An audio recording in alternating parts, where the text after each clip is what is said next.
Welcome back to the 100K 2024 AFL preview show. We are up to North Melbourne Kangaroos, the shin boners. Joining me, Darcy Ballard. Dove, how are you, brother? Jev, I'm extremely good. We've had a big week. We were just fresh off the Honest Beers podcast. What a setup that is. It's a genuine studio with like 3-4 rooms, professional cameras, microphones. We even had a crowd there, which is funny.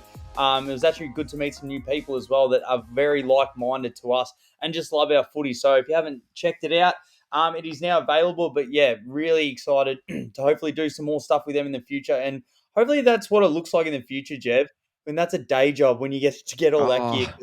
It was that good having a full production staff, and we were the guests, and we just came on and spoke a bit of shit, sat on the couch. It was that nice. I can't believe someone had us on the podcast, but it was so good. They're big fans of our work, and we can't wait to build a multi with them in the future because they are good blokes.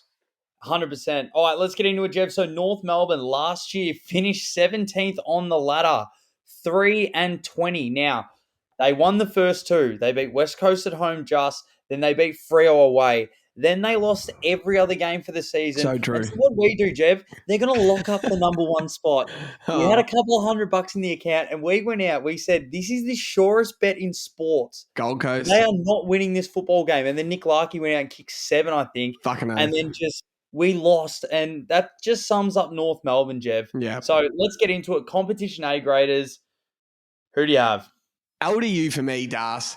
He's every bit as good as the competition's best midfielders. He just plays in a shit side, and he's maybe a little injury prone or just stiff with injuries. Like he got injured fucking surfing last year, didn't he? So I reckon he's in for a huge year. He's a class above all their kids that ooze class as it is. I'm super bullish on Luke Davies-Uniacke this year.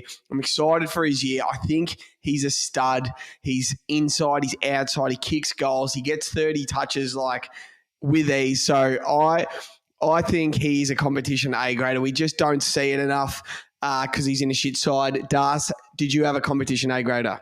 Yeah, Jev, same thing. Only one for me. LDU. When he's firing, Jev, as you said, he's one of the competition's best to watch. But because they're playing in some off times, you probably don't give as much attention to it. But as I said, he started the year with 32-1 against West Coast and then 30-1 in an unbelievable win against Freo. That's where you back the draw. Yeah. And then they just got that final point. As I said, the Roos were 2-0, and that was the last win LDU played in. He only managed the 14 games last season, but Jev, super explosive from stoppages, which is what we love. Not saying he's like Chris Judd or anything, but you know that burst of speed away from the stoppages, which a lot of these young kids look like that they have. But it is an absolute game breaker, and I can't wait to see him do it this year with a little bit more help around him. But Jev, I 100% agree. He's a competition A grade, the only one I had in that. I may as well lead off into the next one, Jev, but unless you got something else on that. No, there's just just quickly on LDU, just another one I absolutely love. Do you remember against St Kilda at Marvel Stadium? Yes. And he got the 10 coaches' votes, and even Ross Lyon after the game was like, he was just unbelievable tonight. It's those certain performances when opposition coaches sort of go, fuck, how good was that bloke? You're like, nah, this guy's a star. So, yeah, you got to love LDU. I think everyone knows how good he is. You just need to see North start winning games. So, position A graders, Das, you kick us off. Who have you got? I reckon we're going to have the same here. Yeah, I only got the one, Jev. Nick Larkey, an unbelievable season last year, 71 goals, which is averaging 3.1 goals a game. Which, I don't know if you play footy, it's pretty hard to go kick 3 goals in the AFL when you're in the second worst side in the comp and you're kicking 71 goals. That's unbelievable. So, and he goes from a whopping 71% in front of goals. So he's super efficient. My only knock on him, Jev, like he's 100% a position A grader. The reason why we mark these guys is he would pretty much go into any other side and he starts. But for me, if you look at someone like Tex or like Charlie, the other two All-Australians, they can get up the ground a little bit more. Their field kicking's unbelievable and they're really good below their feet. Yeah. Not saying he's a one-trick pony, but he's a very much come up, mark, set shot sort of forward. Yeah. He's not sort of creating in those free passages of play. I'm sure he could, but he just doesn't. Yeah, even like probably glimpses you see of Aaron Norton where he'll get up, take a big mark on the wing and working around. I see what you mean by Larky. He is an inside 50 player. He's good at it, but he does get knocked It's probably like, I don't want to be harsh, but sometimes he looks uncompetitive in games if it isn't going his way. But it's But also it must be frustrating. because, yeah, he's frustrated. North is shit, but I've got him down as position A grade as well, Das. Like 71 goals last year on a shit side. And as we always say, he didn't get to play North's defense twice in a year. Could have been a lot more goals if he got to play North. I've got one other, Das. Sorry, you done? That's all yours? You're just Nick Largy? Yeah, I got one other. I think Harry Sheasel's an A-grade position player. Am I overrating this bloke, or is it fair to call him an A-grade halfback of the competition after 1 year? He averaged 27 disposals and 440 metres gained as a rookie. Beautiful kick, has a big career ahead of him. I reckon he's only going to get better this year. He's going to stay the same and stay an A-grade halfback. So I'm going to say Harry Sheezel's already an A-grade halfback in this competition. Yeah, I'm definitely not angry at you putting him in there. He's would be one of the only other ones with Nick Dacos, like those young kids, but only one season, 100%. He's going to be there. He's going to not even be a position A grade. He's going to be a competition A grader. Yeah. I just thought from one season, I'm like, let's see another body work, but 100% that's where he's going. And you look around and, like, as we say, would he start on other sides? Like, he'd start halfback on every team in the comp. Imagine West Coast, Freo would absolutely love Harry Shees on the halfback. The Swans, the Blues, everyone, the Lions, the Suns, they would love Harry Shees flying off the halfback line. So, yeah, I've got him. I reckon he's only going up from here. I don't even think it's that big of a call. It's exciting. Notable role players, Das. You go first with notable role players. I found this hard with North Melbourne, so you go. Yeah, Jev. Well, as I said, not too many names really jump out at you. Role players, I feel, in good teams seem to stand out a lot more. But because North players always feel like that they're just trying to keep their head above water, it's hard to sort of find. I agree with this. Like the role players, but I will give some love to Liam Shields. He must hate his life at home, unretired himself to then go play at North. But you can definitely see how much of an on-field coach he is. 100%, like he's the sort of team player that he was at Hawthorn. He's really trying, but you can tell he's in the twilight of his career, just a little step behind. Yeah. He's one of those guys, if he tackles, he really holds onto him on the ground. But he does seem to direct a lot, and I'll just give some love to Liam Shields. Like, he could have retired. He's like, no, I'm going to go play for North. So he must have some troubles at home. I don't know. He just likes to get out of the house. But I'll give some love to Liam Shields, Jeff. What about you? Yeah, I wrote down Cam Zerha. I love Cam Zerha. I don't know what kind of player he is. A bull that's a forward, but he isn't big enough to be a key, but he kicks goals and gets it done. I'm a Zerha fan. Hopefully see him in the midfield a bit more this year. And as they improve, like, he gets to be a sort of cream on the top sort of player. Maybe a bit like prime Jake Stringer, if Jake Stringer ever had a real prime. And then I know North fans love Paul Curtis, the man that benches 290 kilos or whatever the fucking say. He's got some tricks up his sleeve. And then Dill Stevens and Zach Fisher from our teams, Swans and Carlton. I'll let you talk about Zach Fisher, but Dill Stevens was picked 5 in the draft in like 2019, 2020 or something. He's an unbelievable runner. He used to win all the time trials at the Swans, so I assume he's probably winning them at North as well. He's a nice kick. He's a nice outside player. I think he's a fraction soft for the Swans, but the emergence of Errol Goulden becoming a competition superstar sort of pushed him out of the Swans when he's a good winger. He's a very good winger, so I'm super excited for North and for him to play at North, and I'll love watching him because I liked him at the Swans. He got pushed out by Goulden, and then Braden Campbell and Justin McInerney on the other wings were just in front of him. So, and then I'm excited about their ruckman, Tristan Cherry or whatever you say, who I reckon can play. I reckon he'll be good for them. When you look at their list top to bottom, there isn't many household names though. You got to be a rusted on North fan to really know who their players are. But there's a few I picked. Anything you want to pump Zach Fisher up about for the North fans? Yeah, I was a massive Fish fan. I know it's pretty much 50-50 at the Blues. A lot of people absolutely hated him. I thought when he came back into the side last year, he was playing Sard's role better than Sard. He was really trying to take a lot of kicks from the back line and like try and fit one through a keyhole. And I really like him. And like I watched a tiny little bit the other day. He seemed to take a lot of the kick out, so they trust him with that. He will run. He will tackle. You just got to hope that they all come through the same. But yeah, I think he's a good player. I think if he stays fit, he'll be playing every game until his contract pretty much runs out. For sure. Next one, Jeff. So depth. You can touch on anything that you like. We might be touching on the same thing here, but what have you had a look at? Nah, this is what I'm worried about with North Melbourne, Das.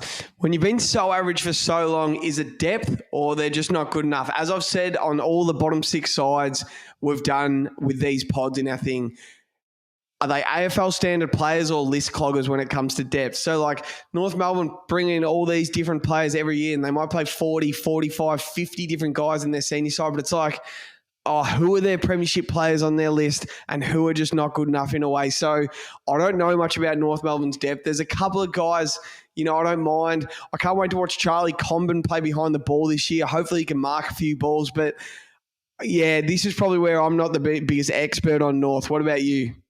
Yeah, Jeb, I really want to touch on defense. Now, one of my predictions is that Charlie Curnow is going to kick a big bag, and it's going to be against North. So this is what I want to see, Jeb. So you know how we've been going through with like Melbourne, you can name pretty much most of their backline players.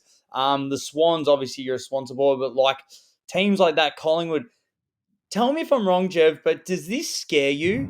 So I just went through the AFL app when I finished this last week. So you just make a bit of a grimace face when someone scares you here. So Aiden Core, Griffin Oh, Logue, uh, Luke McDonald, Callan Dawson, Jackson Archer, Toby Pink, Josh Goda, Miller Bergman, Will Dawson, and Riley Hardman. Jev, I don't know who these kids are, and I'm not trying to shit on North because maybe that's me. Maybe I need to be better. But I'm really intrigued this year to get to know these players, watch them more, watch them develop. But Jev, who are these? Toby yeah. Pink, Bergman, Dawson, Hardman. I know Like I Toby Pink, he used to play for the Swans, then he went to the Samful. Now they've got him back. I'm hoping he can play. Hopefully he's a good set-up back. But, yeah, I'll get to their backline a bit later, but it worries me. I think it worries North fans as well. like I said, maybe they're trying to moneyball it. Yeah. Sometimes, like, they're just no names, and like, hopefully they can come through because you got to trust the coach. He's a good coach, Jev. And I wish all the best for these players. But I think their forward line shows a bit. Their midfield, it's their defense depth, Jev. And it's only that if they get a couple of injuries, like who's coming in for these guys? Yeah. Like I don't know. I honestly don't know those bottom four players, but Yeah. really keen to get to know them this year. So, Jev, this bit is exciting though, and I can't wait to see where we both touch on this. But young guns, this is exciting. We've been talking about this actually for probably a good 7 months. So this is Yeah. exciting. Take your fucking pick, Das. George Wardlaw, Harry Sheasel, Kobe McKercher, Zane Dersma, 4 top 3 picks in the last 2 years. I reckon I know who you're going to talk about, so I'm going to leave it to him. I've already touched on Sheasel, so I want to talk about George Wardlaw, Das. Yes. I've been working with a rusted on North Melbourne supporter the last couple of weeks who booked grand final tickets after their first practice match win over the Pies, our great mate Dan Maloney. But we were trying to figure out together what kind of player Wardlaw is going to be because he's different. He's sort of different to the other guys. So I reckon 2 players I've come up with is Sam Mitchell and Lachie Neale. Not super fast and explosive, not super big and strong, but super crafty, super shifty, and super smart and clean around stoppages. I reckon he's hard as a cat's head. He'll be clean and he'll love the opportunity to get it to these gun ball users. So think Sam Mitchell, think like the way Lachie Neale works around stoppages. Think these guys, I reckon this is what we're going to see from George Wardlaw. What about you, Darcy? You talk about young guns. Yeah, Jev, we've been talking about this for a while, and we know that North have got a flurry of picks over the last few years, and I'm pretty sure they've still got 4 or 5 first round draft picks over the next few years. But are we going to be looking back on this in 5, 6 years, and North Melbourne have had the greatest draft period of all time, and we are looking at some of the greatest midfielders of all time. Luke Davies-Uniacke, Jev, can just go to the moon this year. He honestly could. Sheasel, we saw what he did last year and what he even did on the weekend. I know it was a practice match, but he just finds the ball and he does well with it. And even when he was playing for Sandy Dragons, he did the same thing. George Wardlaw, they reckon, could have gone pick 1 that year as well if he didn't injure himself. Zane Dersma, they reckon, is going to be the second coming to Jesus. And he's shown every single bit that he's an A grader, or he's got A grade talent. And they've just got more Dersmas in the family, so they might get another 2 or 3 of them. But the biggest one, Jev, is Colby McKercher. This kid pretty much averaged 30 and a snag every single week in the NAB League. And then also he really helped the Allies go undefeated. So obviously Vic Country, Queensland, all that sort of stuff. But these are the Allies, so these are the other guys. and this kid is an absolute freak. Left footer, you just need to go watch him. And what do you have on the weekend, Jev? 25 touches, Yeah. I think. I'm not sure he played full game time, but you just need to watch him run and you just need to watch him kick. Left footers do look better, Jev, and I don't know what it is, whether he winds back, he guides it down really well. But you're going to watch this kid run, and I think their midfield is going to be so, so, so special. Whether it's like, they've just seemed to like Wardlaw's tough. Dersma is going to be really interesting to see, watch him go. Sheasel's really flashy on the outside. McKercher can be inside, outside. And then you've still got like the captain and a few other guys that are still there. I cannot wait to watch this midfield go. And it's almost house money. Like they're going to play him every Yep. week. Like if Yep. they get flogged, remember Geelong before they actually came back? I think 2002, 2003, 2004, they were getting flogged, Geelong. And then they just like play the kids, Jimmy Bartel, all these guys, like just let them go. And then when that 07 to 11 period, they were just all the same age, all on the same page, and just fucking guns, weren't they? Das, I want to read this. I don't know if you saw this. I want to read this tweet by David King on Colby McKercher. Okay. I can't remember North Melbourne having a player who kicks the ball as well as McKercher. If there has been, I'm sorry, but it's been a long time. All the clubs in the bag, but his lob wedge that finds targets in amongst zoning Oppo players, unreal. Larky's going to love him. That's off one practice match and him being at training. He must be a beautiful kicker of the football. David King said he's the best kick he's seen for North Melbourne.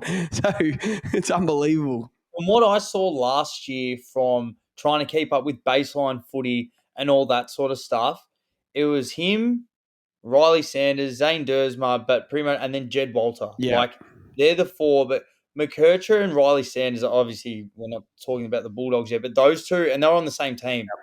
Just fucking freaks. So really excited for that, Jev. Next one, Dark Horse All-Australian. Yeah, it just has to be LDU for me. I just want to see 20 uninterrupted games this year, and he'll put his hand well and truly up for selection. It's like we just know it. The eye test just tells you how good he is. I just want to see him play 20 plus games consistently every week, no injuries. What about you, Das? Yeah, Jev, I've got the exact same. Luke Davis Jr., if he stays fit and healthy, All-Australian, hopefully, and one of those players, Jev, could be looking at a top 5 in the Brownlow. Like, he polls threes, and then especially if they can win some more games, like, even if they don't win more games, like, if they're close, like, he'll get votes. Like, the game against the Kilda, as we said, perfect, and, like, that was one of the best, like, midfield games of last year, an individual player. So he's definitely got the capability. He just needs to keep his body on the park. Coach, captain, Das, you go first with this one. So this is a bit open to interpretation. We just write the words coach, captain, question mark. You say it how you see fit, Das. Yeah, Jev, well, we all know that Clarko, like is been pretty much up there as one of, if not the best coach of the modern era. But it's hard to polish a turd, Jev. It is very, very hard. But look, we got Jai Simpkin and Luke McDonald that are captains at the moment. I like them, but they are literally just holding the mantle until this next crop of kids come through. And I hope they hold on to it for a while, because they're going to weather the storm and they've got to let these kids just shine. Let them do their thing. And that is the best part of leadership that they could do. That's like when they wanted to give it to Cripps real early, and Mark Murphy's, I'll just hold on to it for another couple of years, because we don't need that pressure on you. And I think those two are pretty much, apart from Liam Shields, who's pretty much a fossil at this point, they're two of the veterans in the club. Luke McDonald can play at the back line and still be very vocal, and Simpkin can really go into the midfield. It'll be interesting to see where he plays actually a little bit more, whether he goes forward or behind the ball, because he might not have to play as many midfield minutes. I think they're two really good players, but once again, this will be the biggest leadership role for them, just to try and keep these boys together and almost groom these next crop of kids to come through. But yeah, look, you got to trust Clarko, Jev. He's a very good coach. You got to give him the benefit of the doubt and give him a few years for the boys to play their system. But yeah, that's my thoughts on it. What about you? Yeah, we're definitely on the same page. So I wrote, not sure about their captains, Luke McDonald, Jai Simpkin. Look, I don't know if they're the long-term answers, but I feel like they're shin boners through and through, and they set the right standards and examples for the young guys in the four walls and the young guys coming through. And they are the ones right now, as you sort of said with Murph and Cripps, they're the ones that can cop the heat from the media at the moment when they're not winning. Don't put Sheasley in front of the media yet. Let him just play 100 games. So they're the perfect faces to get up, cop the heat from the media while they're average, and Eddie's going to get handed over eventually. And then Clarko, he's a strange, quirky dude. Alistair Quirkson, I like to call him. But we obviously know he can coach. What he did at Hawthorn was unbelievable, but I want to know if he can reinvent himself, and I reckon we'll see his fingerprints all over the game plan this year. They're calling it North Ball Das, which is pretty cool. Sort of like Bazball, they're calling it North Ball. And by the looks of it, it's as soon as they win the ball, get it to the gun ball users, McKercher and Cheezel, and just go all in on kicking goals. And they're going to try and win in shootouts this year and hope their defense can hold up. So I reckon they're just training on once you got the ball in your hands, just fucking get it to these boys and we're going to kick goals. We're going to get it to Larky. So, yeah, they could have some bad games, but we're going to see Clarko's fingerprints all over the game plan this year. Yeah. I'm excited. They can just go for it. They've still got not the pressure on them like an Essendon. It's like, oh, you guys have to be playing finals now. It's like you just want to see improvement. Yep. You just want to see the kids get 50 to 80 games under their belt together, and then that's when you can start putting some expectations on it, I feel. Next one, Jeff. So strength of schedule. So this is pretty much we go through. There's a ranking system that has come out earlier in the year. So depending on who they play twice and how they finished last year. So number 1 would be the easiest ranked schedule. 18th would be the hardest. The North Melbourne Football Club have the ranked schedule number 2. It's the second easiest schedule. So they reckon. This could be thrown out the window when Fremantle and Hawthorn are the best sides in the AFL. You know what I mean? Yeah. So let's have a look. What did you have down for notable home games?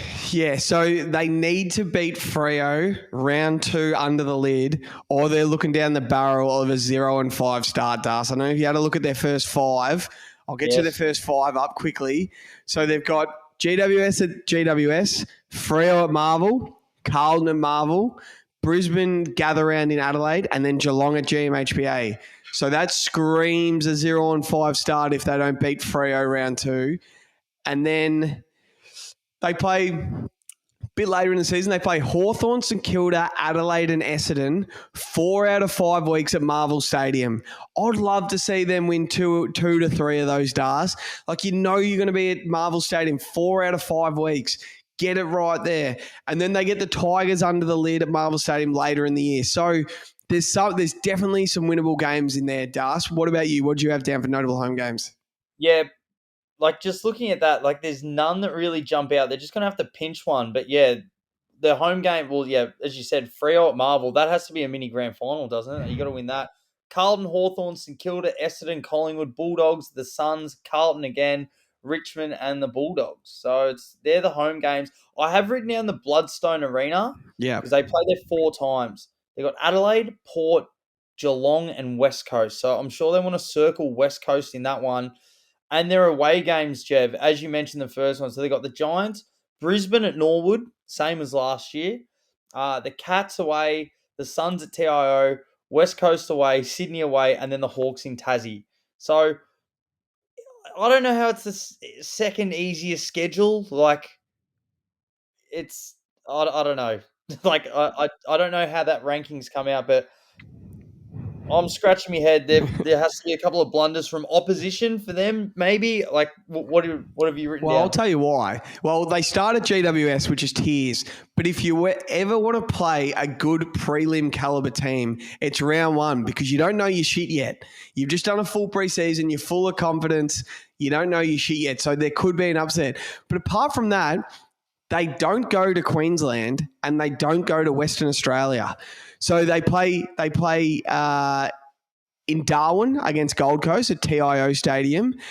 They go to Sydney twice, GWS and Swans, and then they go to Norwood Oval. They don't even play Port or Adelaide at Adelaide Oval. So there's it's Swans in Sydney, GWS, it's Norwood Oval, and that's it. And then Darwin. So I don't know how you don't go to Optus Stadium or the Gabba once in a year, but they don't by the looks of it. I thought they might kiss them on the dick a little bit. Yeah. And then, as you said, it's about 9 games in Tassie. Adelaide, Port Adelaide, Geelong, West Coast and Hawthorn, all in Tassie. So, I can see why it's a good schedule. They're just not that good of a side, but that is a favourable schedule. Like imagine you told Carlton they don't have to go west or they don't have to go to Queensland once. You'd be fucking pumped. The furthest you travel is Sydney or Norwood Oval, basically. It would be pretty good. Yeah. Next one. So, Jev, what do you have the floor of wins? So, it's their worst possible season, Jev. How are North going? Their floor of wins, unfortunately, is 2 wins. I'm super worried about their defense. And if they aren't winning the ball and it isn't in their hands, they could get some serious goals kicked on them this year. And the competition is so good. And it's just like, unfortunate. They won 3 last year. Yeah, they're going to be better, but the competition's better. Like, we're talking their floor. Like, it's 2 wins again, and it's going to be sad. But I'm sorry, Das. What about you? What's their floor? I'd 3. They can't be 2, Jeff. North can't be. They had 3 last year, and they've upgraded. They have definitely upgraded. I just can't see them 3. Like, Jeff, 2. No, I've got I'd like to put a number down. That's their floor. Their worst season is the same as last year. What do you have their ceiling as?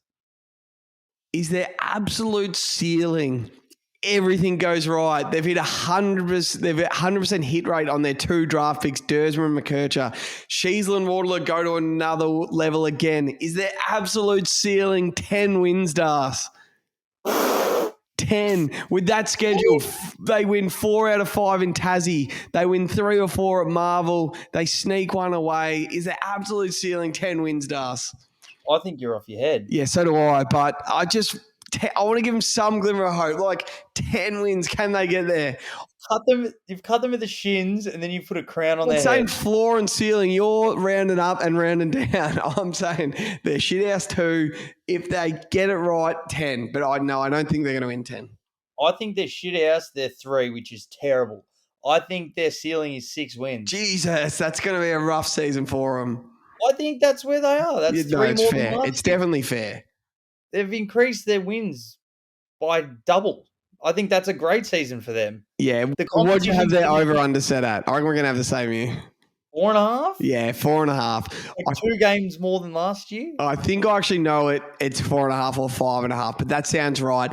And if I was a North supporter, I'd be taking the over. I reckon 5-6 wins is the sweet spot. They're going to surprise some teams. Like they beat the Swans last year at Marvel Stadium. I was there, and then they had too many interchanges, and we beat them right at the end. They outplayed us that day. They're going to have days where they get it right, and they're winning the ball at the source, and they're being efficient and kicking goals every time they go inside 50. They're going to have days where they kick 120 points, and they get it right. So, yeah, I would like to think they can win 5 to 6 games this year. Das, have you got a hot take on North Melbourne? Yeah, I do, Jeff. By the end of the season, I guarantee you that if you combine their 4 young guns, so Sheasel, Wardlaw, Dersma, and McKercher, those 4 will have more Brownlow votes combined than LDU and the field. I'm telling you. Here we go. This young 4 nucleus, I think we're going to see an emergence from them. I reckon they're going to be working together. They're going to always go to each other. I think they're going to have a fantastic season together. I don't think they're going to win that many games, but those 4 combined, you're going to see the future North Melbourne. As I said, and we spoke about this month ago, we could be looking back on this draft in 5 years' time, and it is one of the greatest drafts, a super draft almost in a few years that we have ever seen in the AFL. I think those 4 young guns are really going to step up this year. They're probably not going to win that many games. Jev, what's your hot take? Please bury them. Das, they're getting another top 3 pick at the end of the year. 100%. I think they'll improve, and you'll see Clarko's fingerprints everywhere, and they'll still be shit.